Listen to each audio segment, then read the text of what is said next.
Berikut akan kami sajikan soal latihan pretes PPG. Pendidikan profesi guru. Semoga soal-soal berikut dapat membantu Anda dalam menghadapi ujian pretes PPG. 1. Dalam kompetensi pedagogik guru mengusai teori belajar dan prinsip-prinsip pembelajaran yang mendidik. Dalam prinsip pembelajaran yang mendidik guru harus A. Melaksanakan proses pembelajaran sesuai jadwal. B. Menerapkan berbagai pendekatan, strategi, metode, dan teknik pembelajaran yang mendidik secara kreatif dalam mata pelajaran yang diampu. C. Menggunakan strategi pembelajaran. D. Hanya menggunakan teknik pembelajaran. Jawabannya adalah B. Menerapkan berbagai pendekatan, strategi, metode, dan teknik pembelajaran yang mendidik secara kreatif dalam mata pelajaran yang diampu. 2. Seorang anak dengan kemampuan menggunakan kata secara efektif baik lisan pendongeng, orator, penerjemah, DCB, maupun tertulis tulisan sastrawan, penulis skenario drama film, fonologi atau bunyi bahasa, semantik atau makna bahasa, dimensi pragmatik atau penggunaan praktis bahasa, menurut Howard Gardner anak tersebut mempunyai kecerdasan. A. Kecerdasan bahasa, linguistik. B. Kecerdasan logika matematika, logic mathematical. C. Kecerdasan ruang, spatial. D. Kecerdasan gerak tubuh. Jawabannya adalah A. Kecerdasan bahasa, linguistik. 3. Untuk mengetahui kemampuan awal peserta didik, seorang pendidik dapat melakukan A. Pengayaan materi pelajaran. B. Refleksi. C. Latar belakang peserta didik. D. Tes awal pretes. Jawabannya adalah D. Tes awal pretes. 4. Dalam mengidentifikasi kasus kesulitan belajar dapat dilakukan dengan metode kriterion referens. Yang bukan merupakan tahap metode kriterion referens adalah A. Menetapkan angka nilai kualitatif minimal yang dapat diterima, misalnya 5,0 atau 6,0. B. Membandingkan prestasi dari setiap siswa dengan angka nilai batas lulus tersebut. Secara teoritis, mereka yang angka nilai prestasinya berada di bawah lulus sudah dapat diduga sebagai siswa yang mengalami kesulitan belajar. C. Menganalisis kemampuan peserta didik.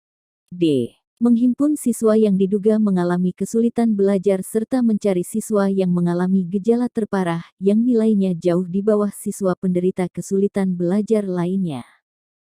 Jawabannya adalah C. Menganalisis kemampuan peserta didik.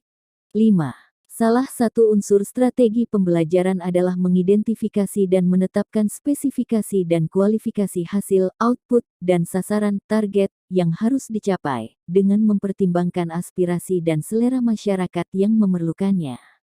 Human dan Logan, Abin Syamsuddin Makmun, 2003. Penerapan dari unsur strategi di atas dalam konteks pembelajaran adalah A. Menetapkan spesifikasi dan kualifikasi tujuan pembelajaran yakni perubahan profil, perilaku dan pribadi peserta didik.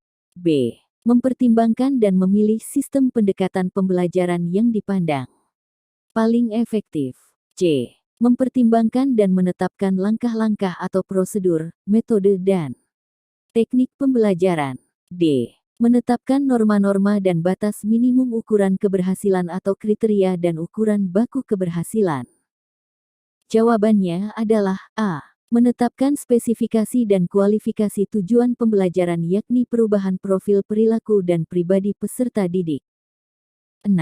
Yang ditekankan di dalam strategi pembelajaran interaktif adalah A. Membangun inisiatif individu, kemandirian, dan peningkatan diri. B. Diskusi dan saring di antara peserta didik. C. Pembelajaran didominasi arahan dari guru. D. Proses penyampaian materi secara verbal. Jawabannya adalah B. Diskusi dan saring di antara peserta didik. 7. Pada kurikulum 2013, penyusunan kurikulum dimulai dengan menetapkan SKL berdasarkan kesiapan siswa, tujuan pendidikan nasional, dan kebutuhan. Setelah kompetensi ditetapkan kemudian ditentukan kurikulumnya yang terdiri dari kerangka dasar kurikulum dan struktur kurikulum. Ada beberapa faktor yang harus dikembangkan antara lain. A. Tantangan internal dan eksternal. B. Responsibility. C. Reinforce. D. Enriched. Jawabannya adalah A. Tantangan internal dan eksternal. 8. Kurikulum 2013, proses pembelajaran menggunakan pendekatan saintifik, artinya yaitu A. Kurikulum harus mengandung hal-hal baru sehingga dapat membantu siswa untuk dapat mengembangkan setiap potensi yang dimilikinya. B. Menyeleksi nilai dan budaya, mana yang perlu dipertahankan, dan mana yang harus dimiliki oleh siswa. C. Pembelajaran yang mendorong siswa lebih mampu dalam mengamati, menanya, mengumpulkan informasi, mengasosiasi, menalar, dan mengomunikasikan. D. Mengembangkan kompetensi dasar berdasar pada prinsip akumulatif, saling memperkuat reinforce, dan memperkaya enriched antar mata pelajaran. Jawabannya adalah C. Pembelajaran yang mendorong siswa lebih mampu dalam mengamati, menanya, mengumpulkan informasi, mengasosiasi, menalar, dan mengomunikasikan. 9.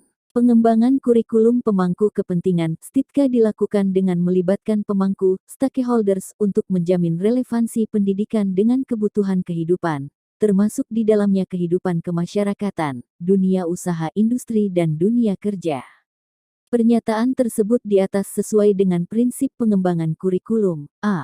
Tanggap terhadap perkembangan ilmu pengetahuan, teknologi, dan seni. B. Relevan dengan kebutuhan kehidupan. C. Menyeluruh dan berkesinambungan. D. Beragam dan terpadu. Jawabannya adalah C. Menyeluruh dan berkesinambungan. 10. Kurikulum dikembangkan berdasarkan prinsip bahwa peserta didik memiliki posisi sentral untuk mengembangkan kompetensinya agar menjadi manusia yang beriman dan berakhlak kepada Tuhan Yang Maha Esa, berakhlak mulia, sehat, berilmu, cakap, kreatif, mandiri dan menjadi warga negara yang demokratis serta bertanggung jawab. Pernyataan tersebut di atas sesuai dengan prinsip pengembangan kurikulum. A. Tanggap terhadap perkembangan ilmu pengetahuan, teknologi, dan seni. B. Relevan dengan kebutuhan kehidupan. C. Menyeluruh dan berkesinambungan. D. Beragam dan terpadu. Jawabannya adalah D. Beragam dan terpadu. Terima kasih telah menyaksikan video latihan soal pretest PPG Pendidikan Profesi Guru. Semoga bermanfaat dan barokah. Amin.